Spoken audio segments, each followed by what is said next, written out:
Hello friends, आज का हमारा टॉपिक है distortion meter. So what is distortion? Distortion is a result of inherent non linear characteristics of different component used in an electronic circuits. यानी कि जो भी हमारे नॉन लीनियर कैरेक्टरिस्टिक्स होते हैं, कंपोनेंट्स जो हमारे नॉन लीनियर कैरेक्टरिस्टिक्स प्रोड्यूस करते हैं इलेक्ट्रॉनिक सर्किट के अंदर।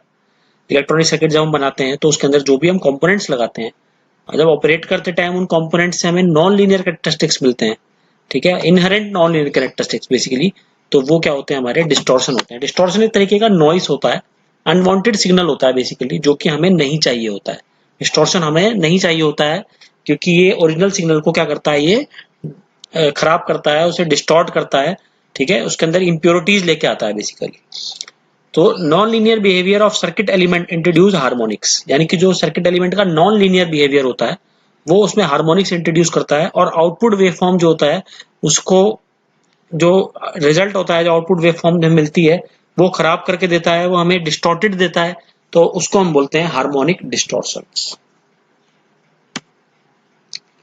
अब टाइप ऑफ डिस्टॉर्शन, सबसे पहला फ्रीक्वेंसी डिस्टॉर्शन। फ्रीक्वेंसी डिस्टॉर्शन में क्या होता है, ये एम्पलीफिकेशन फैक्टर की वजह से हमें ऑब्टेन होता है। This type of distortion occurs because the amplification factor of the amplifier is different for different frequencies. यानी कि अगर हम किसी एम्पलीफायर को अलग अलग सिग्नल्स के लिए ऑपरेट करा रहे हैं, ठीक है, तो हर सिग्नल की फ्रीक्वेंसी अलग होगी।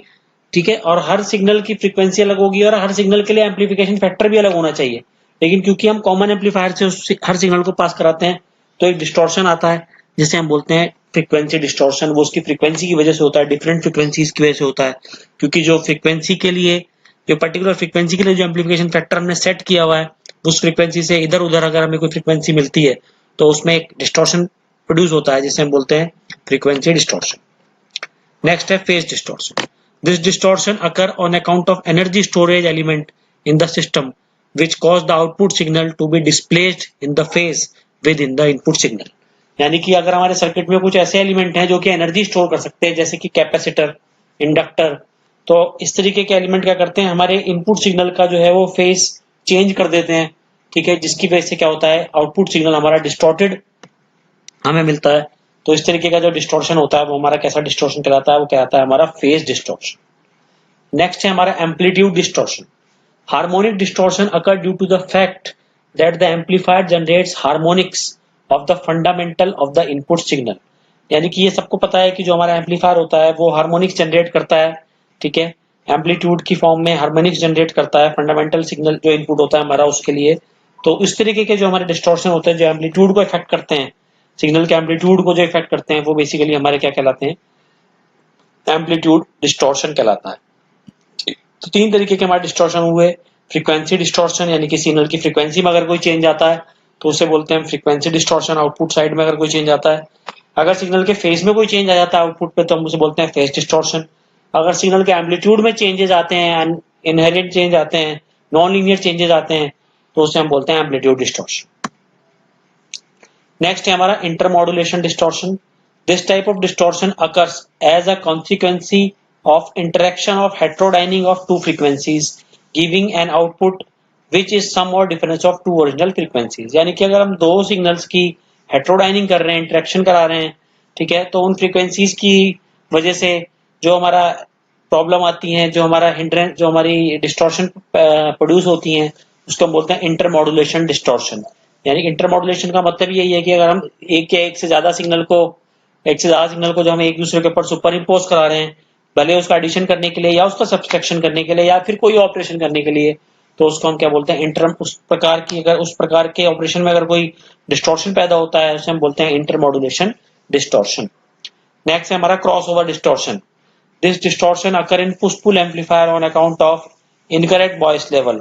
अगर इनकरेक्ट बॉयस लेवल है आपका, तो जो हमारा डिस्टॉर्शन होता है बेसिकली वो कहलाता है हमारा क्रॉस ओवर डिस्टॉर्शन। ये आपको दिखाया भी है किस तरीके से ये क्रॉस ओवर डिस्टॉर्शन दो वेव्स के बीच में, एक sine wave, complete sine wave के बीच में हमें कैसे डिस्टॉर्शन मिल रहा है, ये हमारा कहलाता है क्रॉस ओवर डिस्टॉर्शन। जो क्रॉस ओवर होता है, यानी कि जो पॉजिटिव से नेगेटिव की तरफ जो क्रॉस ओवर हो रहा है वेव का, उसके बीच में जो डिस्टॉर्शन आता है उसे हम बोलते हैं क्रॉस ओवर डिस्टॉर्शन।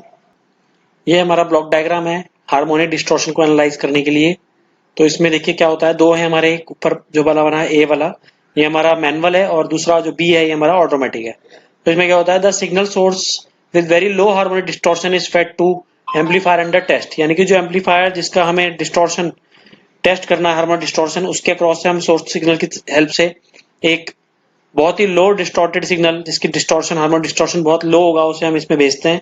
ठीक है, this generates harmonics and the fundamental frequencies. क्या करता है, हार्मोनिक्स जनरेट करता है एम्पलीफायर, फंडामेंटल फ्रीक्वेंसीज जनरेट करता है और सिग्नल को नॉच फिल्टर की तरफ भेज देता है।